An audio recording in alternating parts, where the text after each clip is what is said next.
주의 성령이 내게 임하셨으니 주의 성령이 내게 임하셨으니 이는 가난한 자에게 복음을 전하게 하시려고 내게 기름을 부으시고 이는 가난한 자에게 복음을 전하게 하시려고 내게 기름을 부으시고 나를 보내사 포로된 자에게 자유를 눈먼 자에게 다시 보게 함을 전파하며 나를 보내사 포로된 자에게 자유를 눈먼 자에게 다시 보게 함을 전파하며 눌린 자를 자유롭게 하고 주의 은혜의 해를 전파하게 하려 하심이라 하였더라.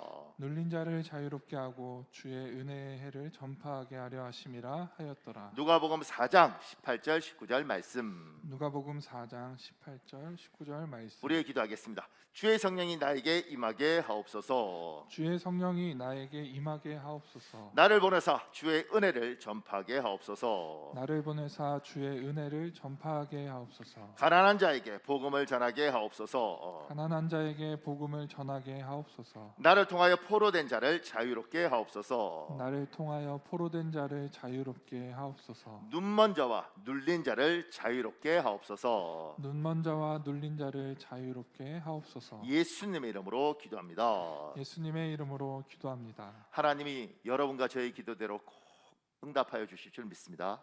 아멘. 감사합니다. 그 밑에 우리의 기도 밑에 제가 이렇게 적었습니다. 다윗 왕의 아들 솔로몬 왕의 말년 이야기입니다. 솔로몬 왕이 하나님께 큰 축복을 받은 것은 우리 모두가 잘 압니다. 그러나 우리에게 잘 알려지지 않은 솔로몬 왕의 말년 이야기가 있습니다. 그것은 솔로몬은 하나님을 버립니다. 그래서 하나님도 솔로몬을 버려 솔로몬 왕 이후에 이스라엘은 두 개의 나라로 쪼개집니다. 쪼개진 두 나라 중에 하나를 물려받은 사람이 여로보암입니다. 여로보암은 한 나라의 왕이 되는 큰 축복을 하나님께 받았습니다. 그러나 여로보암의 말년도 솔로몬처럼 하나님을 버립니다. 그래서 하나님도 여로보암을 버려 여로보암의 아들 나답 왕 2년의 반란으로 인해 여로보암 왕조가 끊깁니다. 솔로몬과 여로보암을 통하여 하나님이 우리에게 하시는 말씀을 듣는 시간을 가지겠습니다. 이 두 사람에 대한 이야기를 하기 전에 먼저 살펴야 되겠습니다. 그 밑에요. 하나님과 사람에 대한 바른 이해는 신앙생활의 중요한 두 축입니다. 많은 사람이 하나님을 오해하고 있습니다. 많은 사람이 사람을 곡해하고 있습니다. 하나님에 대하여 그리고 사람에 대하여 정확히 제대로 깊이 있게 이해하는 것은 신앙생활에 정말 중요합니다.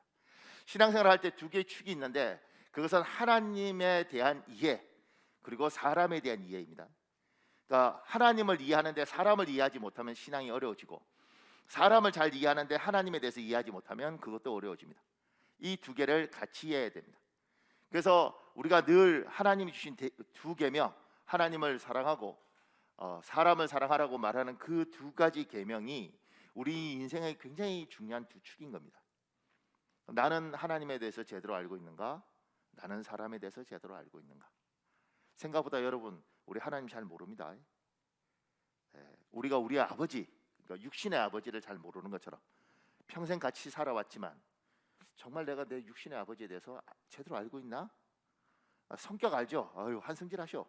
근데 진짜 제대로 알고 있나? 이분이 젊은 날 어떻게 살았는지, 이분이 우리 엄마를 만나기 전에 누구하고 어떻게 연애를 했는지, 이분은 직장을 몇 번 옮기면서 그 속에서 뭘 느꼈는지 나는 우리 아버지에 대해서 알고 있나? 내 아버지니까 아는 것 같지만 사실 모르는 거예요. 우리가 하나님을 아는 것 같지만 생각보다 하나님 잘 모릅니다. 그래서 끊임없이 하나님에 대해서 고민하고 배워가는 거죠. 사람에 대해서도 나이가 한 60쯤 되면 인생에 대해서 잘 알 것 같고 사람에 대해서 잘 알 것 같지만 생각보다 사람 잘 모릅니다. 그래서 이렇게 말하죠. 내가 머리털 나고 이런 사람은 처음 봤네. 아니 얼마나 많은 사람이 봤고 얼마나 많은 사람을 경험해 봤는데 그런 말 할까요?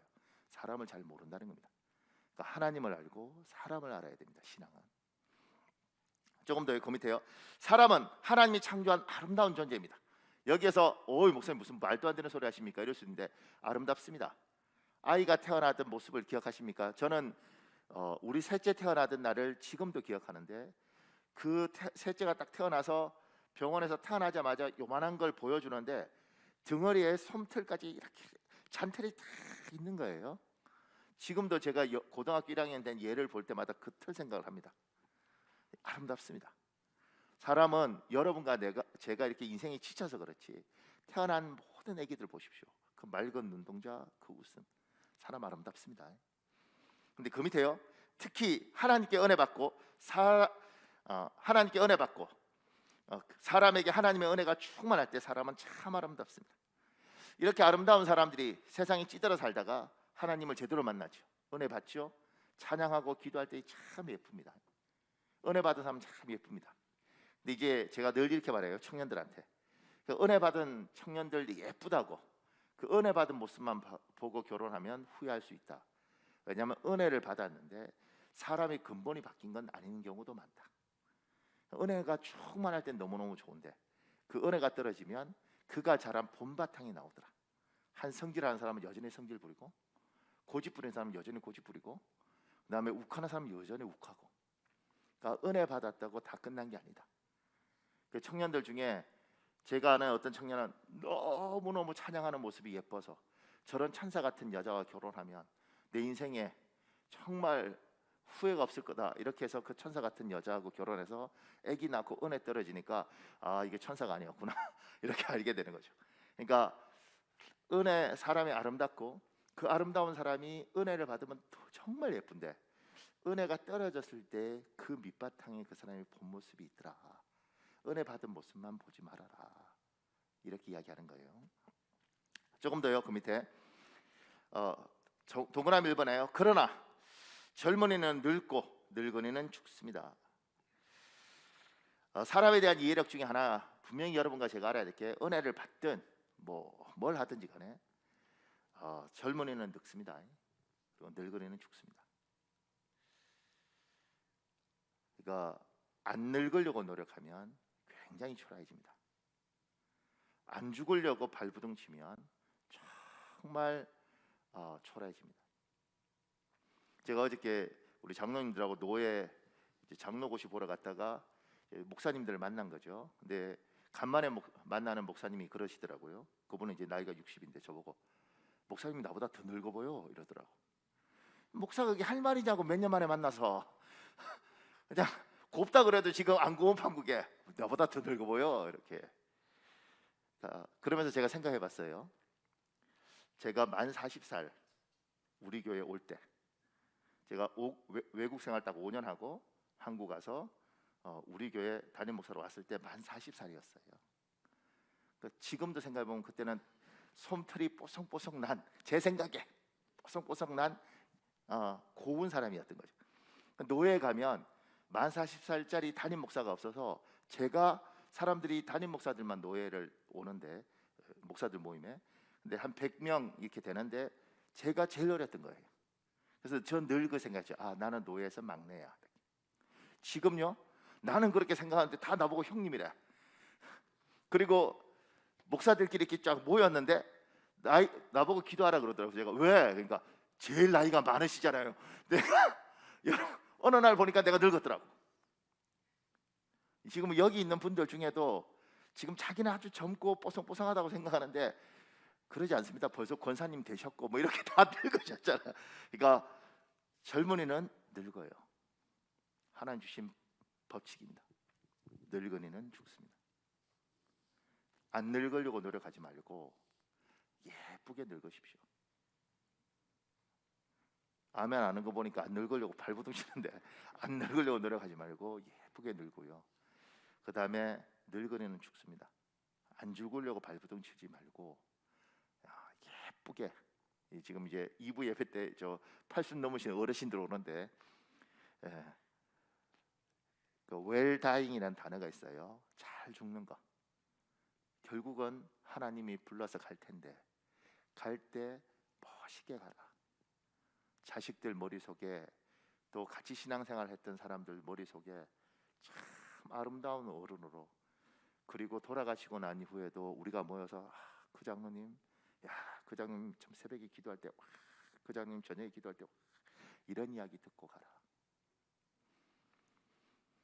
목사님 나 죽고 나면, 우리는 죽어서 천국 간다고 믿잖아요. 천국 가서 내가 땅에 하나님 한 번만 봐주면 내가 내려가서 저것들 다 뒤집어 놓고 오겠습니다. 그럴 수 있어요. 그렇지 않겠습니까? 아유, 야, 이럴 때 그 권사님 있었으면, 그 권사님 있었으면 이거 다 뒤집어지는 거야. 그 성질에 그냥 있겠어? 이렇게. 그 이야기 듣지 말고 그 권사님 계셨으면, 이런 이야기. 그러니까 젊은이는 늙고 늙은이는 죽습니다. 축복에 늙고 아름답게 떠나가는 것, 거부할 수 없는 것 거부하려고 그러지 말고 어차피 주어진 운명이면 잘 가라는 거죠. 조금 더 그 밑에요. 동그라미 2번에요. 그러나 사람은 마음속 깊은 곳에서부터 이기적인 존재, 자기 중심적인 존재입니다. 그러니까 은혜를 받고 사람이 참 하나님 앞에 나이 들어가도 궁극적으로 인간의 밑바닥, 은혜가 떨어지고 그다음에 자기 밑바닥 깊이는 결국은 사람은 이기적이고 자기 중심적입니다. 이게 여러분과 저예요. 그래서 은혜가 필요한 거죠. 참 괜찮은 사람인데, 정말 괜찮은 사람인데 궁극적으로 보면 이기적이고 정말 코너에 몰리면 자기 중심적이더라는 거예요. 그 밑에 있는 그런 여러분 집에 가서 읽어보십시오. 요거는 뭐냐면 프로이드라는 심리학자가 공산주의가 왜 안 되느냐, 공산주의는 인간에 대한 이해가 잘못됐습니다. 공산주의는 인간에 대한 이해가 잘못돼서 인간을 아름답게 봅니다. 아름답게. 모든 인간을 아름답게 보는 게 아니고 자본가는 아름답지 않고요, 부르주아는 아름답지 않습니다. 플로레타리아, 노동자는 아름답습니다. 그래서 공산주의 이론은 망한 거예요. 인간에 대한 이해력이 떨어져서 그렇습니다. 그 밑에요. 작은 이번에요. 여러분과 제가 섬기는 하나님은 사람에게 잘해 주길 원하시는 하나님입니다. 인간에 대한 이해에 대한 이야기를 했습니다. 사람은 아름답습니다. 은혜 받은 사람은 더 아름답습니다. 그리고 아무리 은혜를 받아도 젊은이는 늙고 늙은이는 죽습니다. 그리고 그렇게 은혜 받은 인간도 결국 진짜 힘들 때는 이기적이고 자기 중심적입니다. 이게 인간입니다. 인간에 대한 바른 이해력을 가지고 있어야 됩니다. 사람에 대한 이해력은 여러분과 제가 섬기는 하나님은 인간에게 잘해 주기를 원하시는 하나님입니다. 저는 이 표현이 참 좋습니다. 축복한다 뭐 이렇게 좀 더 고급스러워 보이는데 잘해 주기를 원하는 하나님. 이건 제 친구 목사가 뭐 자기 아버님 자살하고 자기 형님 자살하고 그러면서 너무너무 힘들 때 하나님을 만났어요. 그리고 그 친구 목사가 했던 말, 하나님 저한테 잘해 주셔서 감사합니다. 제가 하나님한테 잘 해드리겠습니다. 지금까지 하나님께 잘하려고 그래요. 근데 그 표현에 참 마음이 와닿더라고요. 하나님이 여러분과 저한테 잘 해주고 싶으시죠. 그러려고 부르셨습니다. 그래서 그 밑에요. 왜 그러냐면 동그라미 1번에 하나님은 긍휼이 많으십니다. 이 말의 뜻은 하나님이 사람을 불쌍히 여기신다는 의미입니다. 시편 103편 8절에 있습니다. 여러분 읽어보십시오. 시작. 여호와는 긍휼이 많으시고 은혜로우시며 노하기를 더디하시고 인자하심이 풍부하시도다. 하나님은 긍휼이 많으세요. 사람을 불쌍히 여깁니다. 제가 부부끼리 잘 사는 부부를 보니 아내가 남편을 불쌍히 여기더라고. 남편이 병들고 뭐 이래서 그런 게 아니고요, 그냥 자기 남편을 보면 안쓰럽다는 거예요. 부부끼리 잘 사는 걸 보니 남편의 아내를 짠하게 전라도 말로 여기는 거예요. 아유 참 이 여자 애 많이 썼다. 사람을 불쌍히 여기는 거. 목회도 똑같더라고요. 목사가 성도를 불쌍히 여기는 거. 근데 성도들 중에서도 아이고 우리 목사님 참 많이 늙었다 불쌍히 여기는 거. 네. 하나님이 우리를 불쌍히 여기죠. 그걸 어려운 말로 긍휼히 여기신다 이럽니다. 그 밑에요. 특별히 하나님은 약한 자에 대한 긍휼이 많으십니다. 마음이 상한 자에 대한 연민이 많으십니다. 신명기 10장 18절에 있습니다. 여러분 읽어보십시오. 시작. 주님은 고아와 과부에게 빼앗긴 권리를 되찾아 주시고 여러분과 함께 사는 외국인들도 사랑하셔서 그들에게 먹을 것과 입을 것을 주십니다. 왜 고아와 과부란 말이 등장하냐면 그 당시에는 고아, 사회복지가 아예 없던 시대 아닙니까? 정말 불쌍한 겁니다. 과부, 정말 힘이 없습니다. 경제력 자체가 없습니다. 지금 시대하고 달라요. 그러니까 가장 사회 빈약층에 대해서 하나님이 불쌍히 여기시고 외국인, 이스라엘에서 외국인은 정말 비참한 겁니다. 그러니까 왜냐하면 이스라엘 사람들은 자기 빼놓고 나머지 이방 민족은 다 개라고 생각한단 말이에요. 진짜 비참하죠. 하나님 그들을 불쌍히 여기시는 거예요. 그 밑에 시편 51편 17절도 있습니다. 여러분 읽어보시죠. 시작. 하나님께서 바라시는 제사는 상처받은 영혼입니다. 오 하나님이여 주께서는 상처받고 뉘우치는 마음을 외면하지 않으십니다. 상처받은 영혼 이렇게 얘기하지 않습니까? 그 옛날 성경이죠. 하나님께서 구하시는 제사는 상한 심령이다. 마음 상한 사람들. 하나님이 사람을 불쌍히 여기시는데 가난하고 힘들고 경제적으로 어려운 사람도 불쌍히 여기지만 마음이 상한 사람들을 불쌍히 여기십니다. 제가 그 밑에 얘기해줬습니다. 여러분 연약하십니까? 도움이 필요하십니까? 인간적으로 결함이 많으십니까? 그렇다면 꼭 하나님을 만나십시오. 하나님이 힘겨운 나의 인생이 축복된 나의 인생으로 바뀔 절호의 기회를 주십니다. 여러분 스스로가 나는 참 보잘것이 없어. 나는 왜 이 모양이야? 난 정말 많이 늙었어. 이제는 쓸모가 없어. 이러십니까? 저는 이게 큰 축복이라고 생각이 되는데 하나님은 사람을 불쌍히 여기십니다. 내가 이렇게 약해져 있을 때 주님은 이런 심정을 찾으시니 하나님 나 좀 만나 주십시오. 하나님 나 좀 도와주십시오. 많은 거 가졌다고 해서 마음이 안 상해 있는 게 아니에요. 이번에 대한민국의 2위 부자 2위 돌아가셨잖아요. 뭐 워낙 언론에 이렇게 돈들을 뿌리고 그렇게 하신 것 같은데 그래서 사인을 잘 안 하죠. 결국 사인은 우울증 뭐 이렇게 지금 이야기를 해요. 대한민국의 재산 2위입니다. 그러니까 그게 이제 우리나라에서 서열 정한 게 아니고 포브스라는 곳에서 한국 서열을 정리하면서 서열 2위인 거예요. 재산이. 그럼 왜 돌아가시지? 우리가 볼 때는 아무 염려 없는 사람 같이 보이고 뭐 학벌이고 뭐 다 좋잖아요. 부모 뭐 집안 자체가 뭐 굉장히 좋은 집안인데 태어날 때부터 그런 집안에 태어나서 그런데 마음이 많이 상해 있는 사람들, 돈 가지고 어떻게 맡하고 사람도 아니고 혼자 끙끙 앓는 사람들, 이들이 하나님께 나오면 하나님은 상한 사람들을 사랑하시고 약한 사람들을 불쌍히 여기시는 게 하나님의 속성이라서 우리가 볼 때는 우리가 비교할 수 없는 부자지만 하나님 볼 때는 한없이 불쌍한 거예요. 이 사람이 하나님 앞에 이야기하는 거죠. 하나님 나 좀 만나 주십시오. 나 좀 살려 주십시오. 그럼 우리 하나님은 사람을 불쌍히 여긴다는 거예요.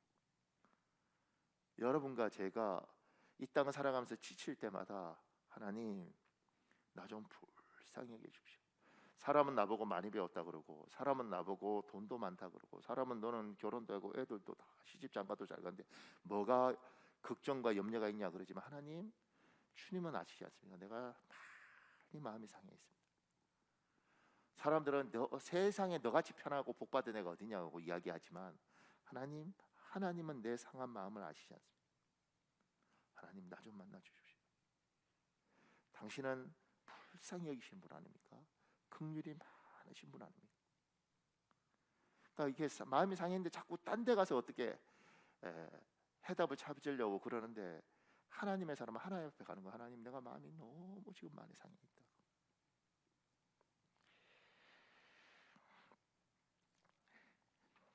그 밑에요. 동그라미 2번에요. 열왕기상 11장에 나오는 솔로몬 왕도, 여로보암 왕도 하나님의 도움이 절실히 필요했던 사람입니다. 긍휼이 많으신 하나님은 왕이 되기 전 어려운 시간을 보내고 있던 솔로몬의 손을 잡아 주십니다.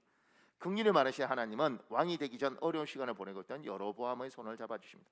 우리 열왕기상 1장 11절 12절 그다음에 열왕기상 11장 26절 여러분 읽으십시오. 시작. 나단이 솔로몬의 어머니 밧세바에게 말하여 이르되 학기세 아들 아도니아가 왕이 되었음을 듣지 못하였나이까. 이제 내게 당신의 생명과 당신의 아들 솔로몬의 생명을 구할 계책을 말하도록 허락하소서. 여로보암이 왕을 대적하였으니 그의 어머니의 이름은 수루아이니 과부더라. 지금 우리가 솔로몬 왕 그러면 뭐 지혜의 왕, 대단한 사람 뭐 이렇게 이야기하니까 굉장한 것 같은데 다윗한테 자식이 몇 명이었냐면 성경으로 보면 19명입니다. 19명. 다윗 왕한테 19명의 자녀가 있고 성경상으로 보면 딸은 하나밖에 없고 18명이 왕자인 거예요. 솔로몬 위에 수없이 많은 형들이 죽었습니다. 반란을 해서 죽던 자기들끼리 싸워서 죽던 뭐 이렇게 죽어갔어요. 솔로몬이 살아가면서 나는 언제 죽을까? 그리고 언제 내 형제들이 날 죽일까? 이 사람은 이 사람 나름대로 굉장히 고통스러운 시간들을 보냈던 거죠. 거기에다가 자기 엄마 밧세바 같은 경우에는 다윗 왕이 우리아 장군이라는 자기 수족을 죽이고 데려왔잖아요. 그리고 바람 펴서 아기 있는데 솔로몬이 태어나기 전에 그 형은 또 그 뱃속에 태어나자마자 또 죽었잖아요. 솔로몬의 인생 자체가 너무 우리가 생각할 땐 굉장히 멋있어 보이지만 그의 삶의 족적을 보면 정말 힘들고 어려웠던 사람이라고요. 그 힘들고 어려운 사람을 하나님이 찾아가서 손잡아 주시면서 내가 너에게 왕의 자리를 줄게, 그리고 축복한 거예요. 여로보암은 여기 지금 과부의 아들로 태어났다 그러잖아요. 나중에 이 사람 솔로몬한테 죽을 뻔해서 도망다니고 이렇게 한다고요. 정말 힘든 사람이었던 거죠. 그 힘든 사람을 하나님께서 손 잡아 주신 거예요. 그리고 왕 삼아 주신 거예요. 그러니까 솔로몬과 여로보암이 그냥 볼 때는 왕이니까 대단해 보이지만 이들의 인생을 찾아보면 이들도 마음이 상한 사람들이고 이들도 인생이 비참했던 사람들이고 이들도 오갈 데가 없었던 사람들인데 그 사람을 하나님이 찾아가서 마음 상한 이들에게 하나님이 만나 주시고 하나님이 위로하시고 하나님이 이들이 받을 수 없는 좋은 것들을 주신 거죠. 축복을 주신 거예요. 이들에게 하나님 잘해 주신 겁니다. 이 잘해 주신 사람들이 그 잘해 준 걸 못 지키고 다 잃어버린 거예요. 오늘 성경 보면은 하나님이 정말 복 주셨는데, 하나님이 정말 잘해 주셨는데 망가진 인생 솔로몬 여로보암 이야기를 하는 겁니다. 여러분들 중에 진짜 힘들었는데 정말 어려운데 어떻게 하다가 교회 왔고 와서 은혜 받고 그 하나님 붙들고 공부하고 그 하나님 붙들고 어떻게 해서 이 깨질 것 같은 가정 지키고 그리고 금방 죽을 것 같은 내 목숨이 어떻게 연장돼서 지금까지 살아서 이렇게 가서 돌아보니 참 하나님 그래도 너무너무 감사합니다. 저 같은 거 만나 주셔서. 이런 분 여기 있습니까? 있겠죠. 분명히 있을 겁니다. 저도 오늘 아침에도 밥을 먹고 벽산 아파트에서 앞을 이렇게 보면서 제가 이렇게 고백하더라고요. 하나님 볼 거 없는 저 만나 주셔서 정말 감사합니다. 저한테 잘해 주셔서 정말 감사합니다. 그러니까 딴 사람들, 다른 목사님들이 저보고 제가 이거 볼 거 없다 이렇게 말하면 네가 뭐 볼 거 없냐고 이렇게 이야기할 수 있어요. 근데 저는 알잖아요. 남들이 볼 때 포장이 화려해 보이고 좋아 보이는 것도 있었을 뿐이지 나는 나를 알잖아요. 그러니까 하나님 앞에 나도 모르게 고백하는 거죠. 하나님 저한테 잘해 주셔서 고맙습니다. 제가 하나님 앞에 잘해 드려야 되는데 하나님 잘해 주셔서 고맙습니다. 솔로몬 여로보암 하나님 잘해 주셨다고요. 남들이 볼 때는 받을 걸 받았다고 생각하는지 모르겠지만 자기들은 알죠. 자기들이 정말 너무너무 하나님이 잘해줬다는 거. 근데 두 사람 다 못 지킵니다. 그 축복을. 저도 하나님이 주신 이 축복을 지켰으면 좋겠다 이러면서 오늘 말씀을 준비한 거예요. 여러분 중에서도 하나님이 너무너무 어려운데 아직도 풀어가야 될 게 많은데 그럼에도 불구하고 내가 참 하나님 앞에 복을 막 받았고 하나님이 나한테 정말 잘해주셨다. 이 사람들 분명히 이 자리에 있을 겁니다. 이 복 지키십시오. 잃어버리지 마십시오. 남들하고 비교해 보면 내 친구가 나보다 훨씬 잘 살 수 있고 훨씬 잘 될 수 있죠. 그런데 그거 비교하지 말고 나 혼자 가만히 한번 생각해 보라는 거죠. 내가 이만큼 온 게 은혜 아닌가? 내가 이만큼 그래도 이렇게 온 게 정말 은혜 아닌가? 자기는 알죠.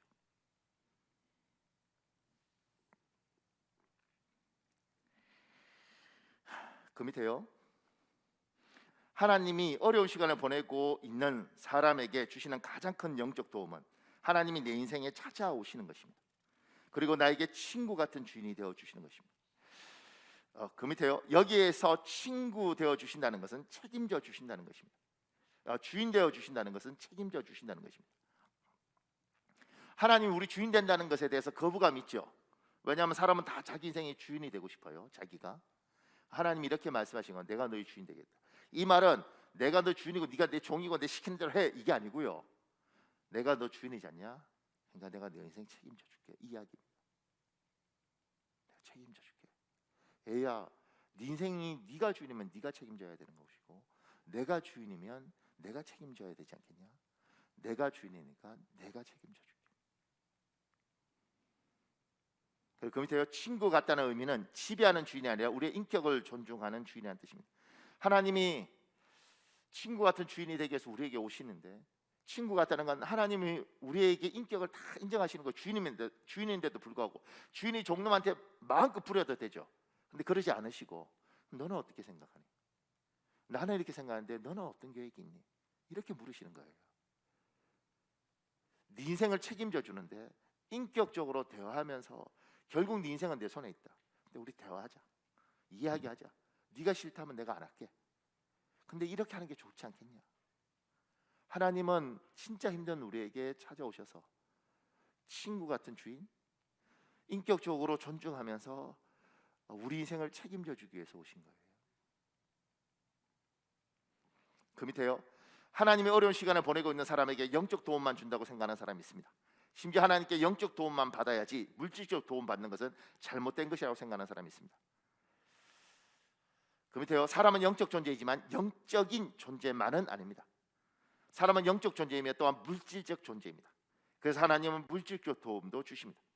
그 밑에요, 하나님께 물질적 도움을 받기를 바라는 것은 문제가 없지만 그쪽으로만 치우쳐 강조하는 것은 문제가 있습니다. 하나님께 물질적 도움 받기만을 강조하는 것을 우리는 기복신앙이라고 부릅니다. 그 밑에요, 사람은 영적 존재이고 지적 존재이며 또한 물질적 존재입니다. 그러기 하나님으로부터 영적 도움도 받고 정신적 도움도 받고 물질적 도움도 받아야 합니다. 하나님 앞에 다 받아야 되는 겁니다. 영적인 것만 받으면 안 되고요, 생각도 영걸어가는 겁니다. 그러니까 나이가 들어가면서 하나님 앞에서 생각도 영걸어가는 겁니다. 하나님, 나는 왜 이렇게 생각이 짧을까요? 하나님, 내가 더 깊이 있게 생각하게 해주십시오. 정신적인 도움도 받는 겁니다. 하나님, 내가 젊었을 때는 힘이 좋아서 열심히 돈 벌었는데 지금 참 어려운데, 그래도 하나님 나에게 돈 벌 자리를 주십시오. 작은 소일거리라도 그래도 하나님 나에게 그런 길을 열어주십시오. 물질적 도움도 받고 영적 도움도 받고 정신적 도움도 받는 겁니다. 그러니까 속으면 안 되십니다. 속는 게 뭐냐면 영적인 것만, 하나님 앞에 그런 것들, 이게 굉장히 잘못된 신앙입니다. 인간에 대한 이해력이 없는 거예요.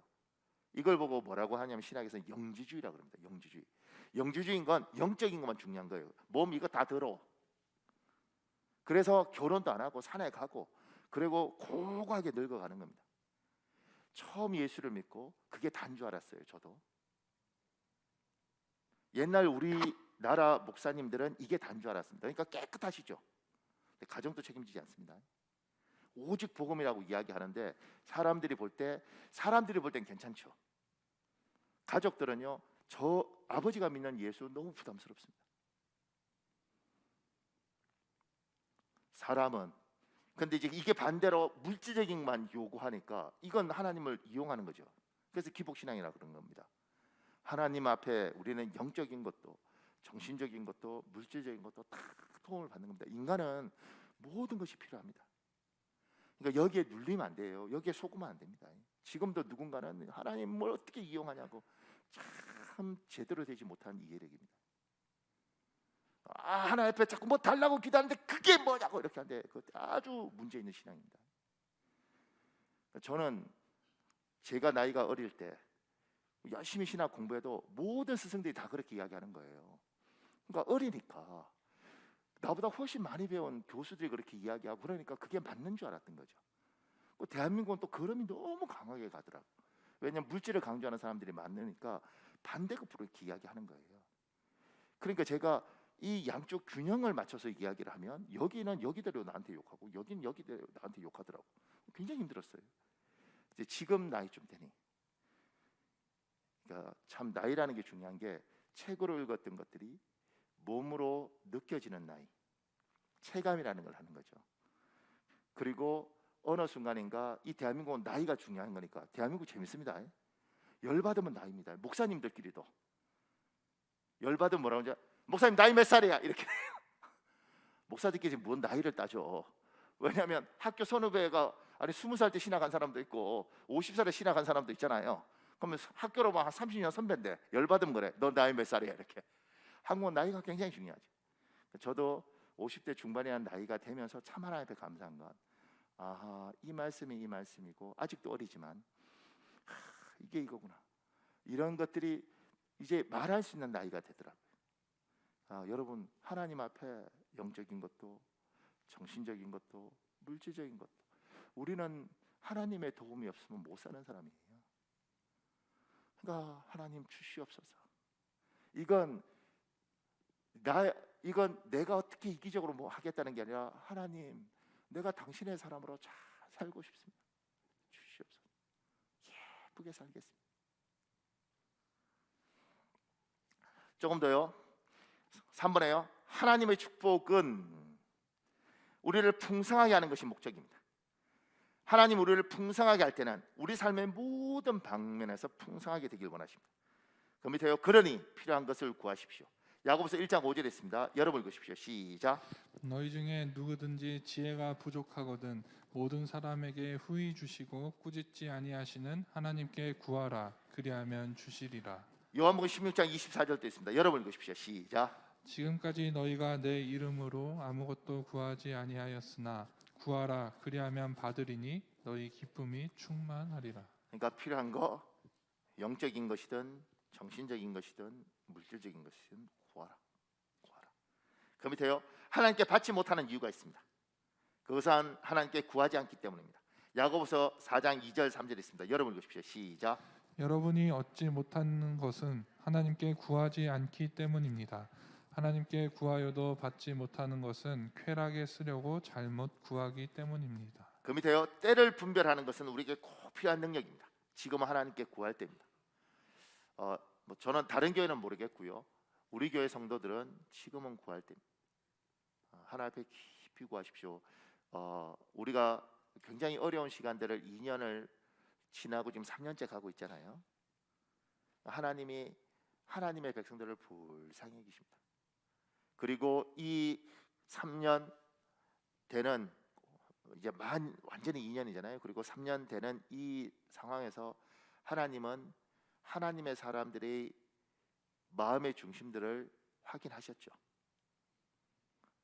저는 이렇게 믿습니다. 대한민국에 코로나라는 일이 생겼을 때 하나님 왜 안 막아주셨을까, 전 세계적으로.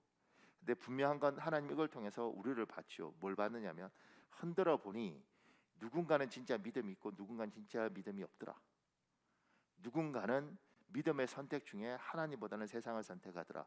이번 흔들리면서 하나님이 사람의 마음속에 있는 본질을 하루 흔드는 게 아니잖아요. 2년 3년째 보면서 보신 거예요.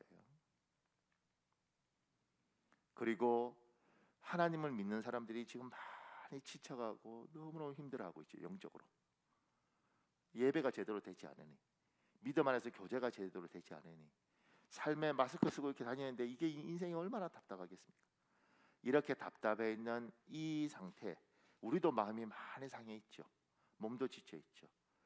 그래서 하나님이 자기 백성을 불쌍히 여길 때입니다. 쟤들 나 안 도와주면 저러다가 다 진이 빠져 죽을 텐데, 하나님 우리를 불쌍히 여긴 이때에 기도하는 거죠. 하나님, 저에게 은혜를 주십시오. 하나님, 저에게 정말 하나님을 깊이 알 수 있는 일을 주십시오. 그리고 하나님, 저는 다른 건 몰라도 제 노후만은 이런 것 때문에 힘들지 않았으면 좋겠습니다. 하나님, 불쌍히 여기십시오. 때가 중요하고 지금은 깊이 기도할 때입니다. 여러분이 기도하실 때 하나님 반드시 응답하여 주실 줄 믿습니다. 조금 더요. 그 밑에 3번에요. 사람이 하나님께 축복받는 것은 아주 중요합니다. 그러나 더 중요한 것은 하나님께 받은 축복을 유지하고 관리하는 것입니다. 많은 그리스도인이 하나님께 축복을 받았지만 그 축복을 잘 관리하지 못하고 잃어버립니다. 그 밑에요. 하나님께 받은 축복은 하나님 안에 있을 때 유지할 수 있습니다. 우리 열왕기상 11장 9절 11절 있습니다. 여러분 읽으십시오. 시작. 솔로몬이 마음을 돌려 이스라엘의 하나님 여호와를 떠남으로 여호와께서 솔로몬에게 말씀하시되 내가 반드시 이 나라를 내게서 빼앗아 내 신하에게 주리라. 열왕기상 14장 7절에서 10절도 있습니다. 여러분 읽으십시오. 시작. 가서 여로보암에게 말하라. 내가 너를 백성 중에서 들어 내 백성 이스라엘의 주권자가 되게 하고 나라를 다윗의 집에서 찢어내어 내게 주었거늘 내 이전 사람들보다도 더 악을 행하고 나를 내 등 뒤에 버렸도다. 그러므로 내가 여로보암의 집에 재앙을 내려 여로보암의 집을 맑게 쓸어버릴지라. 그 밑에요. 하나님으로부터 우리에게 온 축복은 하나님이 떠나면 그 축복도 하나님과 함께 우리를 떠납니다. 솔로몬의 결정적인 실수는 자기 주변에 사람을 잘못 둔 것입니다. 솔로몬 주변의 사람들은 하나님을 모르는 사람들이었습니다. 오히려 하나님보다 다른 것을 좋아하는 사람들이었습니다. 그들이 솔로몬을 하나님으로부터 떠나도록 종용했습니다. 열왕기상 11장 3절 4절 있습니다. 여러분 읽어보십시오. 시작. 왕은 후궁이 700명이요 첩이 300명이라 그의 여인들이 왕의 마음을 돌아서게 하였더라. 솔로몬의 나이가 많을 때에 그의 여인들이 그의 마음을 돌려 다른 신들을 따르게 하였으므로. 하나님이 우리한테 잘 해주시죠. 그러기 위해서 우리에게 오셨습니다. 우리에게 오신 그 하나님이 우리와 함께 하실 때 이 복이 있는 겁니다. 그런데 사람은요, 하나님 앞에 이 복을 받는 게 중요한데 받은 복을 유지하는 것이 더 중요하다는 걸 몰라요. 복 받은 사람 많습니다. 그런데 그거 유지 못한 사람 더 많습니다. 잃어버린 사람 정말 많습니다. 하나님이 우리에게 오셨을 때 그 하나님 붙들고 그 하나님과 함께 할 때 주신 복이 유지되는데, 이 하나님이 주신 이 복을 우리가 하나님을 떠나버리니까, 왜냐하면 하나님 앞에 있어야 되는데 하나님 축복은 이미 받았고, 그러니까 이게 내 건 줄 아는 거죠. 이게 하나님 없어도 유지될 줄 아는 거죠. 그러니 그 다음부터 하나님을 떠나 사는 사람들이 생각보다 많습니다. 복을 받았는데 하나님을 떠났어요. 솔로몬은 하나님을 떠났죠. 그래서 솔로몬의 나라가 쪼개지는 겁니다. 우리가 하나님을 버리면 하나님이 우리에게 그 대가를 치르게 하십니다. 솔로몬은 왜 떠났는가? 주위에 부인을 700을 뒀는데 1000을 뒀는데 이들이 하나님을 안 믿는 거예요. 사람은요, 반드시 영향을 주고 반드시 영향을 받습니다. 그러니까 여러분 사람 사귈 때, 뭐 회사 생활, 직장 생활 할 때 어떻게 하겠습니까? 내가 만나기 싫은 사람도 만나야 되고 보기 싫은 사람도 봐야 되지 않습니까? 그런데 굳이 내 여가 시간을, 나에게 있는 시간을 은혜 있는 사람을 만나고 은혜 나눌 수 있는 사람을 만나서 대화를 해야지, 은혜 없는 사람을 굳이 그 시간에 만나서 전도하려는 것도 아닌데 그러면 그 영향 받습니다. 어떤 목사님들하고 제가 이야기하면요, 같이 이야기하고 나면 여기가 충만해집니다. 하나님 감사합니다. 근데 어떤 목사님을 만나면 참 희한하죠. 주의 종인데 왜 여기가 허전하고, 다시는 안 만나야지. 사람이 나빠서 그런 게 아니에요. 사람 괜찮아요. 근데 같이 이야기하고 나면 은혜가 툭툭툭툭 떨어지는 것 같아요. 누군가하고 만나서 이야기하면 그래요? 야, 목사님 정말 하나님 대단하시네요. 목사님. 그리고 막 이게 되는데 누군가를 만나고 나면 너무 허전하고 속상하고. 솔로몬은 1000명이나 솔로몬에게 받은 은혜 다 흩어버리는 사람들 옆에 살았습니다. 그러니까 은혜 있는 사람을, 전도할 거 아니면 은혜 있는 사람을 찾아라. 그럼 같이 이야기하고 나면 이 사람이요, 하나님께서 자기에게 역사하신 그 하나님 이야기를 합니다. 우리 교회 안에서도 누구 만나면 하나님 이야기하는 사람들, 은혜 받은 이야기하는 사람들, 하나님이 어떻게 하셨는지 그 충만함을 가진 사람들이 있습니다. 그들하고 이야기하고 힘이 나죠.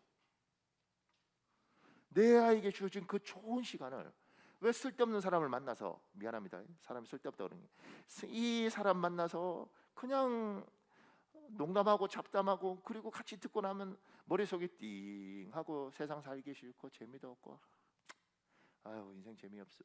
왜 그 사람들을 만나냐? 그래서 때로는 정리할 관계가 있습니다.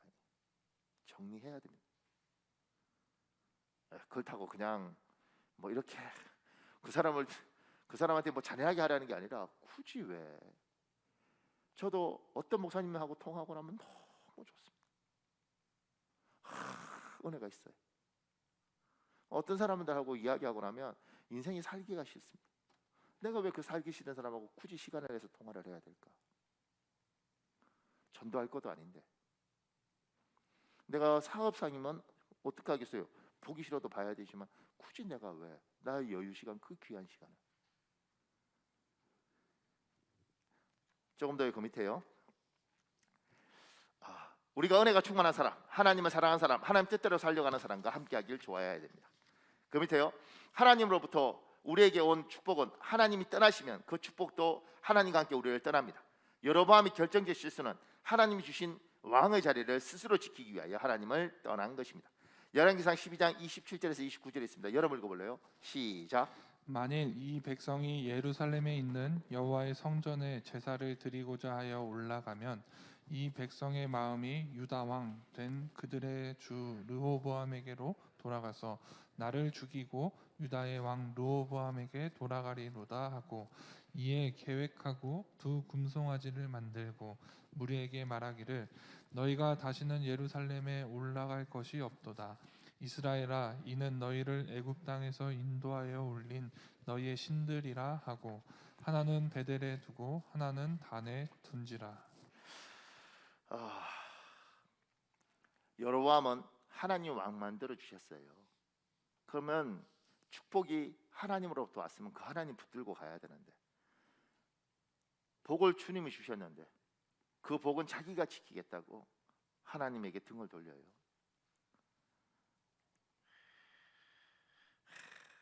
제가 고민해요. 참으로 마음 아픈 것은 많은 사람이 하나님께 축복을 받았음에도 하나님에 대한 그 마음이 잘 변심합니다.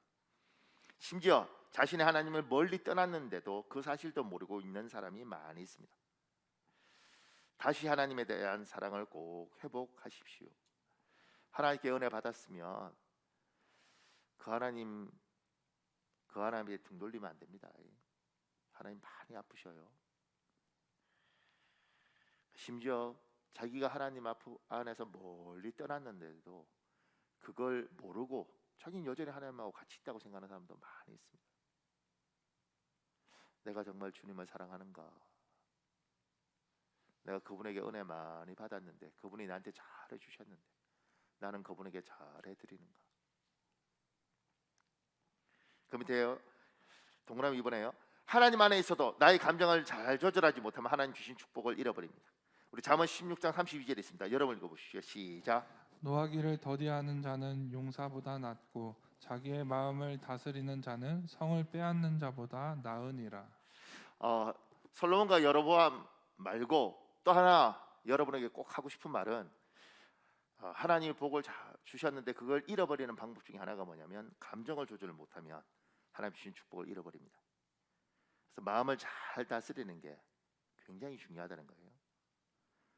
그럼 그 밑에요. 특히 분노의 감정을 잘 조절하십시오. 사탄은 사람의 감정을 충동질하여 축복을 잃어버리게 만들고 좋은 인간관계를 깨뜨리고 촉망받는 사람의 장래를 망쳐놓길 좋아합니다. 에베소 4장 26절 27절 있습니다. 여러분 읽으십시오. 시작. 화를 내더라도 죄를 짓는 데까지 이르지 않도록 하십시오. 해가 지도록 노여움을 품고 있지 마십시오. 악마에게 틈을 주지 마십시오. 사람이 화가 나죠. 근데 화 나는 거 확 일어납니다. 부부 사이도 뭐 하면 확 일어나죠. 뱉으면 안 되는 거예요. 여기 이제 화를 내더라도 죄를 짓지 말라는 거 뭐냐면 일어나죠. 감정이 있죠. 속상하죠, 사람이. 근데 뱉으면 이게 이제 돌이킬 수 없는 문제를 향해서 가는 겁니다. 마귀에게 틈을 주지 말라는 건 쫙 일어날 때 막 뱉고 싶기도 하고 때로는 가서 한 대 때리고 싶기도 하고 엎어버리고 싶기도 한데, 그 모든 것들이 팍 일어날 때 마귀에게 틈을 주지 말고 이 감정을 잘 컨트롤해야 되는 겁니다. 굉장히 좋은 장로님이 있었어요. 제가 학교에서 만났는데 너무나 늘 밥 사시고, 근데 나이가 많으셨어요. 저희 아버님 나이여서. 그러니까 신학을 그분이 이제 하실 때 거의 60살이 돼서 신학을 하신 거죠. 근데 반장 같은 걸 하고 싶었는가 봐요. 근데 젊은 애한테 떨어지셨네. 그러면 뭐 늙은 내가 뭘 합니까? 젊은 이제 그 전도사님 축하한다고 밥 사고 이랬으면 존경받을 텐데, 이 어른이 화가 나셨던 거죠. 왜 화가 나시냐면 우리한테 잘해줬는데 이것들이 안 찍어준 거잖아요. 화가 나셨어요? 분나는 건 괜찮죠. 마귀의 틈을 주지 말라고 그러잖아요. 죄를 짓지 말라 그러잖아요. 탁 났는데 화가 너무 나시니까 강의실에 있는 책상들을 엎으시더라고요. 저희가 얼마나 왜냐면 굉장히 훌륭한 분이었거든요. 그 전까지. 그러고 나니까 사람 참 희한하더라고요. 정이 확 떨어지더라고요. 존경 그때 없어진 거예요. 사람이란 존재가 3년을 공을 들였는데 한순간에 그 3년 공을 다 잃어버릴 수 있겠구나. 부부간에 30년 살았는데 확 했는데 30년 정을 확 한 번에 어떻게 다 깨겠어요. 그런데 난 진짜 저 남자 싫다. 이렇게 할 수 있다는 거죠. 확 끌어오르는 거. 사람은 끌어오를 수 있다. 그런데 죄짓지 마라. 폭발시키지 마라. 마귀가 그거 갖고 장난치도록 놓아두지 마라.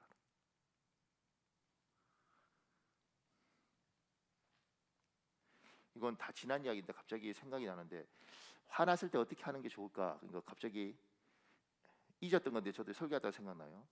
제가 결혼해서 시간이 너무 없는 거예요. 뭐 강의도 해야 되고 뭐 대학원도 다녀야 되고. 그래서 제가 우리 사모한테 이렇게 말했죠. 각방 쓰자. 각방. 왜냐면 내가 당신 얼굴 보는 것도 시간이 없으니까 각방 쓰자 이러더라고. 근데 그때 만약 저희 사모님이 무슨 남자가 이래 우리가 신혼인데 막 이랬으면 제가 엎었을 겁니다. 이 여자야, 내가 공부하겠다는 거잖아. 뭐 내가 뭐 딴짓 하겠다는 거야? 이랬을 텐데 조용히 나가더라고. 그럼 그 다음에 각방 쓰자고 말한 그 방에 들어가서 이불 뒤집어 쓰고 울더라고. 여러분 얼마나 무서운지요. 내가 가서 꿇어 앉아서 빌었죠.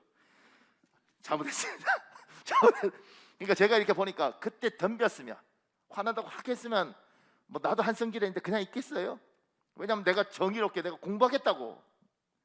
근데 조용히 가서, 그러니까 사람이 때리면 맞을 줄도 알아야 되는 것 같더라고요. 맞고 그냥 가만히 운데 공포심이 쫙 오더라. 나 인생이 앞으로 힘들 것 같다. 신혼초에 빌었죠. 그러니까 화를 내는 것이 아니라 때로는 너무너무 화가 나는데 차라리 져주면,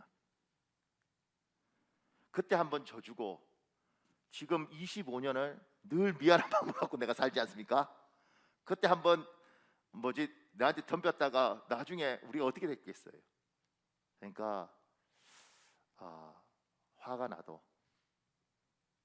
죄를 짓지 말고 마귀에게 틈을 주지 말아라.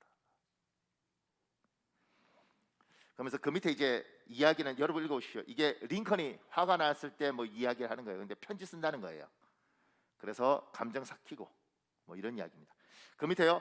제일 마지막에 왕이 되기 전에 솔로몬 왕과 여로보암 왕의 인생은 마음이 많이 상한 사람이었고 하나님의 도움이 절실히 필요했던 사람이었습니다. 긍휼 많으신 하나님은 솔로몬 왕과 여로보암 왕의 손을 잡아 주셨습니다. 그래서 이들은 불행한 인생에서 크게 축복받은 인생으로 변했습니다. 하나님께 축복받는 것보다 더 중요한 것은 하나님께 받은 축복을 유지하는 것입니다. 그러나 이들은 유지하지 못했습니다. 우리가 하나님을 떠나면 하나님으로부터 온 그 축복도 하나님과 함께 우리를 떠납니다. 솔로몬과 여로보암 왕은 하나님을 떠났습니다. 한 사람은 주변의 사람들을 잘못 두었고 한 사람은 하나님으로부터 온 축복을 지키기 위해 스스로 하나님을 떠났습니다. 하나님께 축복받은 사람이 유념해야 할 것이 한 가지 더 있습니다. 나의 감정을 조절하지 못하면, 특히 분노를 잘 조절하지 못하면 하나님이 주신 축복을 잃어버립니다. 여러분과 제가 섬기는 하나님은 긍휼이 많으십니다. 우리를 불쌍히 여기셔서 많은 것을 주셨습니다. 하나님께 받은 축복을 잘 유지하고 관리하시길 예수님 이름으로 축복합니다. 우리 딱 7분만 기도하겠습니다. 이 시간에 조용히 주여 한번 부르고요. 오늘 말씀 중에 여러분이 붙들고 기도해야 될 것 붙들고 기도하겠습니다. 주여, 아버지 하나님 여호와여, 아버지 하나님 여호와여,